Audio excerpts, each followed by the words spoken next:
สวัสดีครับยินดีต้อนรับสู่ช่องเซฟอาร์ทีชาแนลนะครับผมวันนี้ผมไม่ได้ทำเกี่ยวกับแมนยูไม่ได้ทำเกี่ยวกับทีมอะไรทั้งนั้นนะครับแต่วันนี้ครับผมจะมาทำเกี่ยวกับทีมชาติไทยของเรานั่นเองนะผมทีมชาติไทยแห่งเบอร์หนึ่งของอาเซียนนะครับมันก็เก่งในอาเซียนแหละแต่ไม่ใช่เบอร์หนึ่งของอาเซียนนะครับคือแบบ เราดูแบบเราเป็นเทพที่สุดในอาเซียนนะครับเราได้แชมป์เยอะที่สุดในอาเซียนได้แชมป์ AFF Suzuki ครับเยอะที่สุดในอาเซียนแล้วนะครับเอ่มวันนี้ก็วันนี้ก็มีวันแม่แห่งชาตินะครับคือวันแม่ของพระราชินีคนใหม่นะครับวันนี้ก็เป็นวันหยุดของทุกโรงเรียนเลยนะที่ได้วันหยุดเรื่องของผมด้วยนะครับ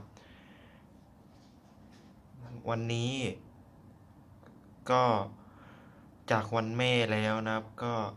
ใครที่โรงเรียนใครที่ใครที่ไม่ใช่ดิใครที่เชียร์ฟุตบอลทีมชาติไทยเนี่ยควรจะสังเกตไหมครับว่าทีมชาติไทยมักจะเป็นรองทุกทีมเลยในยุโรปอะแม้กระทั่งเอเชียยังเป็นรองเลยนะครับเราเป็นรองเกือบขนาดทีมอย่างอย่างทีมเนี่ยทีมอะไรนะอิรักอะเรายังเป็นรองก็เลยครับอิรักนี่ไม่ใช่บอลดีนะครับอิรักไม่ใช่บอลที่เก่งอะไรเลยนะครับแต่เราเป็นรองซะงั้นนี่ผมไม่ได้ด่าทีมชาติไทยนะผมก็ชอบอาเซียนเราตบมาหมดแล้วเวียดนามมาเลเซียเราตบมาหมดแล้วทีมชาติไทยนะครับวันนี้ไม่ได้ผมไม่ได้ว่าทีมชาติไทยกระจอกนะผมแค่บอกว่าทีมชาติไทยมันก็ดูดีแหละครับอย่างน้อยเรายังมีพี่เจชนาทิพย์ที่ได้ไปเล่นในญี่ปุ่นเรายังมีพี่มุ้ยพี่อุ้มอีกพี่อุ้มได้ไปศึกเจลีกเรายังมีกาวินธรรมศาสตร์จานาอีกพี่ตังถ้าไปเล่นลีกเบลเยียมนักเตะเราก็ดีนะครับ นักเตะเราก็ไม่ได้ธรรมดานะนักเตะเราก็สุดยอด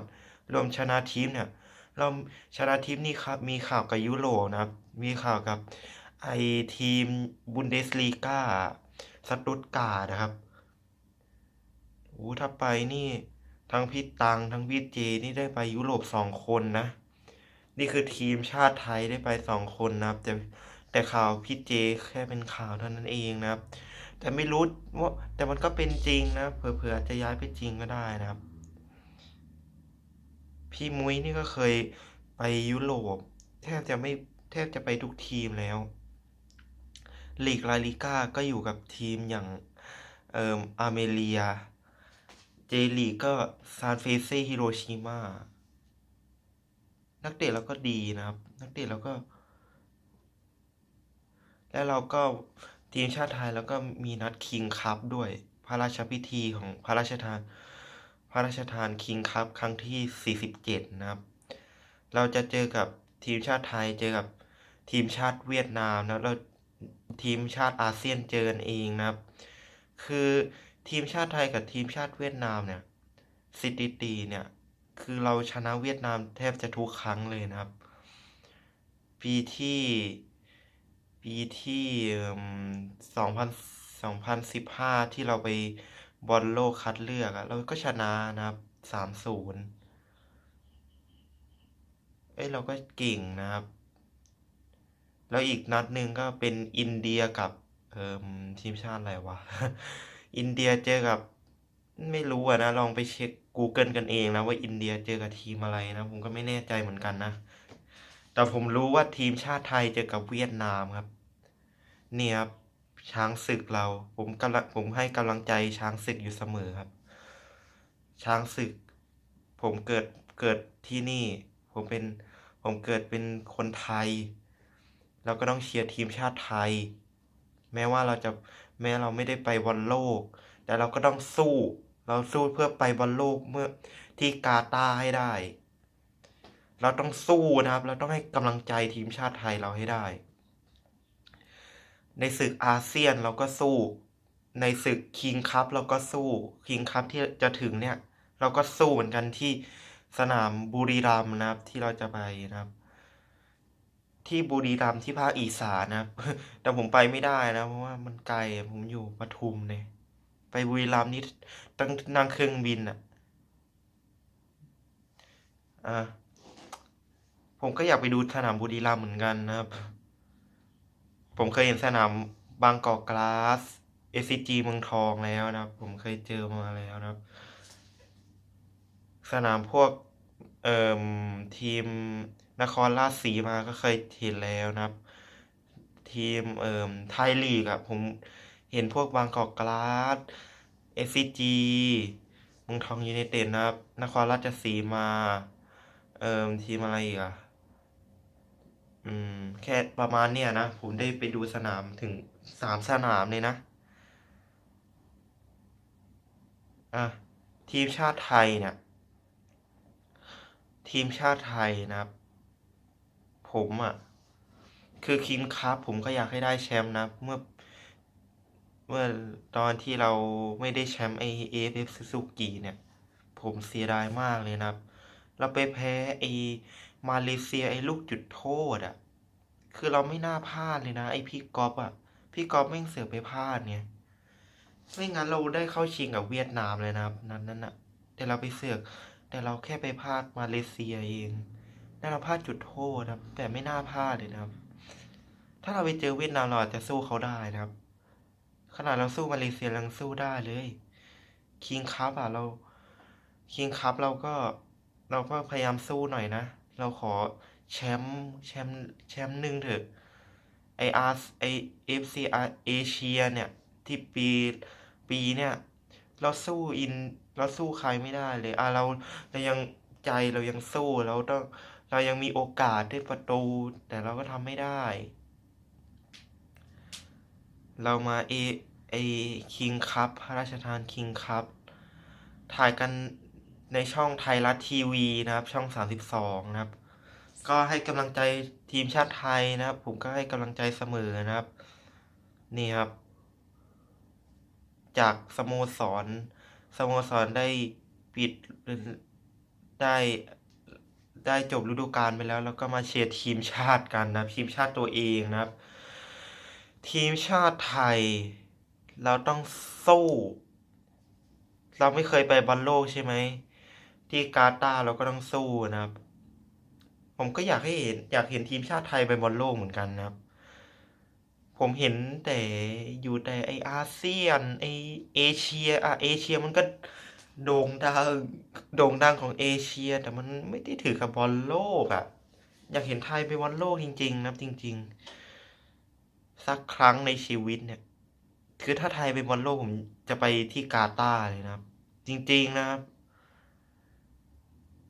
ไทยไปบอลโลกถึงแม้เราจะสู้โอ้โหถ้าสมมุติว่าไทยไปบอลโลกนะสมมุติว่าเจอสเปนเจอบราซิลอย่างเงี้ยเราเราสู้เขาไม่ได้อยู่แล้วแหละแต่เราก็ต้องให้กำลังใจครับเราเราก็ต้องให้กำลังใจทีมนักบอลเราแพ้เราแพ้แต่เราก็สู้เราแพ้เราก็ปรบมือเพราะเราสู้เต็มที่แล้วใช่ไหม คิงคัพปีนี้ผมคิดว่าถ้าไทยชนะเวียดนามนะครับผมว่าเวียดนามมันไม่ได้ถือกับเก่งหรอกครับไทยยังเก่งกว่าเยอะเวียดนามอย่าไปดูเวียดนามเก่งเลยผมบอกให้เลยนะเวียดนามสู้เราไม่ได้หรอกครับสถิติเขาก็บอกอยู่แล้วไทยชนะเวียดนามไม่รู้กี่รอบตั้งแต่ตั้งแต่มีโค้ชซิโก้เนี่ยไทยแทบชนะทุกครั้งเลย ปีนี้เราก็ชนะอยู่แล้ว ผมมั่นใจว่าไทยชนะสัก20-30เลยด้วยซ้ำผมเชื่อนะ เพราะเรามีพี่เจไง อย่าลืมดิเรายังมีพี่อุ้มพี่เจก็พี่เจทำให้ดูดิเขาไปคอนซาโดเลซาโบโลเขาก็ฟอร์มดี หลอกเลี้ยงนักเตะญี่ปุ่นไม่รู้กี่คนแล้วโถพี่อ้วมเหมือนกัน พี่นิวทิติพันธ์พ่วงจันทร์เหมือนกัน3 คนเนี่ยที่ได้ไปเจลีกเนี่ย ได้ไปลีกญี่ปุ่น คนไทยเราได้ไปญี่ปุ่นเราก็ถือว่าโอเคแล้วเราก็ต้องให้กำลังใจครับ เราเจอเวียดนาม เราก็สู้ได้ เราสู้ได้อยู่แล้วครับ เวียดนามถึงแม้จะเป็นอันดับเราเป็นเราเราไม่ได้เป็นอันดับ1ของอาเซียนก็ตาม แต่เราคืออันดับ1ของอาเซียนเราแค่คือฟิลิปปินส์น่ะฟิลิปปินส์กับเวียดนามที่เป็นอันดับ1อันดับ2เนี่ย ผมบอกเลยนะ คือเวียดนามอ่ะมันเอาจากชุดชุดU23มาเท่านั้นเอง แต่ของเราเป็นชุดหลัก เวียดนามเหมือนเขาเอามาจากชุดU23ครับ ที่เขาฟอร์มโหดเนี่ยเขามาจากชุดU23ครับ เขามีแต่ชุดดาวรุ่งทั้งนั้นเลยเวียดนามอ่ะ ของเรามีแต่ชุดหลักทั้งนั้น เราเจอทีมชาติเวียดนามเราสู้ได้อยู่แล้วครับ เราชนะอยู่แล้ว เราเข้าชิงเราไม่รู้จะเจอใครอินเดียหรือว่าอีกทีมชาติหนึ่งก็ไม่รู้เหมือนกัน แต่เข้าชิงผมมั่นใจว่าไทยต้องเป็นแชมป์ให้ได้ ผมติดตามผมจะเชียร์ไทยในทีวีอันนี้อ่ะนี่คือทีวีผมเองนะ นี่ ผมดูในทีวีนี้ ผมมั่นใจว่าไทยต้องเป็นแชมป์ให้ได้ครับ นี่ครับผม Thailand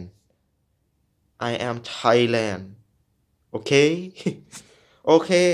ก็จบกันไปแล้วนะครับสำหรับคลิปเซฟอารีชาแนลนะครับ อย่าลืมกดไลค์ กด Subscribe อย่าลืมกดกระดิ่งกันด้วยนะครับสำหรับคลิปนี้ลาไปก่อนพบกันใหม่ตอนหน้าครับผม สวัสดีครับ